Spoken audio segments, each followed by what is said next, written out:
Listening Fill in the Blanks. Let's start. An audio tape recording does not solve all the linguist's problems. However, speech is often unclear and ambiguous. Where possible, therefore, the recording has to be supplemented by the observer's written comments on the nonverbal behavior of the participants, and about the context in general. A facial expression, for example, can dramatically alter the meaning of what is said. Video recordings avoid these problems to a large extent, but even they have limitations. The camera cannot be everywhere, and transcriptions always benefit from any additional commentary provided by an observer.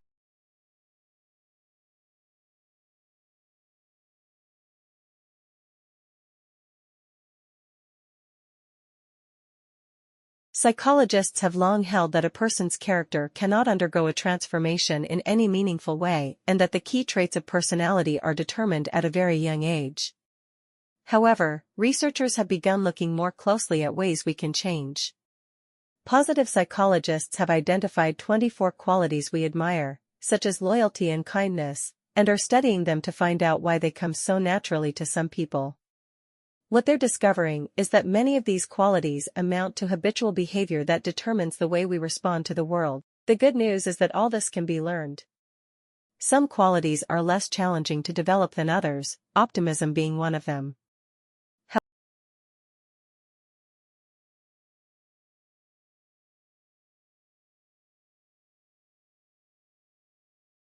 Some corpora attempt to cover the language as a whole, taking extracts from many kinds of text. Others are extremely selective, providing a collection of material that deals only with a particular linguistic feature. The size of the corpus depends on practical factors, such as the time available to collect, process and store the data. It can take up to several hours to provide an accurate transcription of a few minutes of speech. Sometimes a small sample of data will be enough to decide a linguistic hypothesis. By contrast, corpora in major research projects can total millions of words.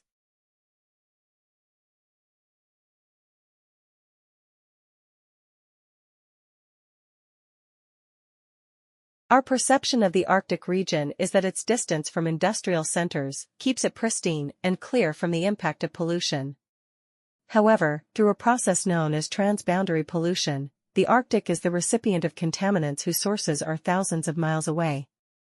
Large quantities of pollutants pour into our atmosphere, as well as our lakes, rivers, and oceans on a daily basis. In the last 20 years, scientists have detected an increasing variety of toxic contaminants in the north, including pesticides from agriculture, chemicals and heavy metals from industry, and even radioactive fallout from Chernobyl.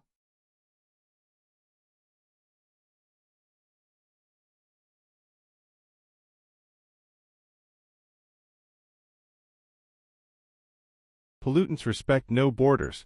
Transboundary pollution is the movement of contaminants across political borders, whether by air, rivers, or ocean currents. The 8 circumpolar nations, led by the Finnish Initiative of 1989, established the Arctic Environmental Protection Strategy, EEPS, in which participants have agreed to develop an Arctic Monitoring and Assessment Program, AMAP. AMAP establishes an international scientific network to monitor the current condition of the Arctic with respect to specific contaminants. This monitoring program is extremely important because it will give a scientific basis for understanding the scope of the problem.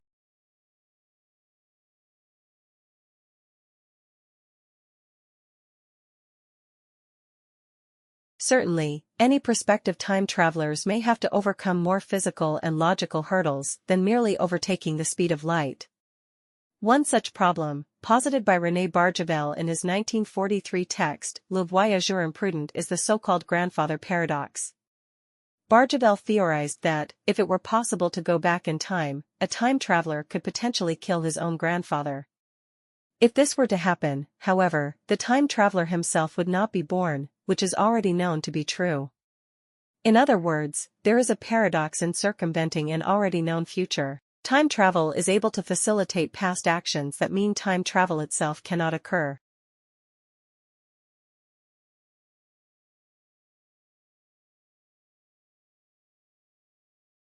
We know from research that the reading circuit is not given to human beings through a genetic blueprint like vision or language. It needs an environment to develop further. It will adapt to that environment's requirements, from different writing systems to the characteristics of whatever medium is used. If the dominant medium advantages processes that are fast, multitask-oriented and well-suited for large volumes of information, like the current digital medium, so will the reading circuit. As UCLA psychologist Patricia Greenfield writes, the result is that less attention and time will be allocated to slower, time-demanding deep reading processes.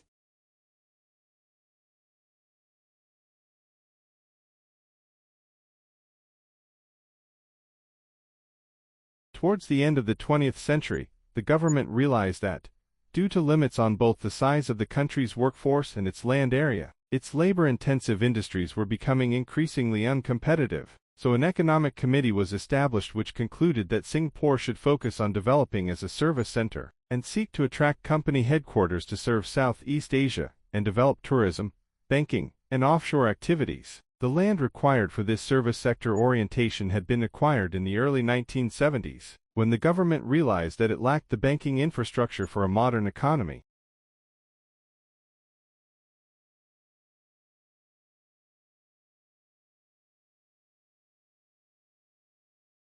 In that moment, Rita and Jake stumbled across an interesting set of differences between older and younger minds. Popular psychology says that as people age, their brains slow down. The implication, of course, is that elderly men and women are not as mentally agile as middle-aged adults or even teenagers. However, although certain brain functions such as perception and reaction time do indeed take longer, that slowing down does not necessarily undermine mental sharpness. Indeed, evidence shows that older people are just as mentally fit as younger people, because their brains compensate for some kinds of declines in creative ways that young minds do not exploit.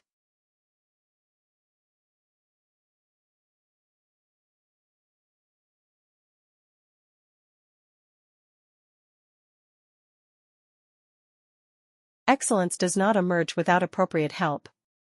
To reach an exceptionally high standard in any area, very able children need the means to learn, which includes material to work with and focused challenging tuition and the encouragement to follow their dream. There appears to be a qualitative difference in the way the intellectually highly able think, compared with more average ability or older pupils, for whom external regulation by the teacher often compensates for lack of internal regulation. To be at their most effective in their self-regulation, all children can be helped to identify their own ways of learning, metacognition, which will include strategies of planning, monitoring, evaluation, and choice of what to learn.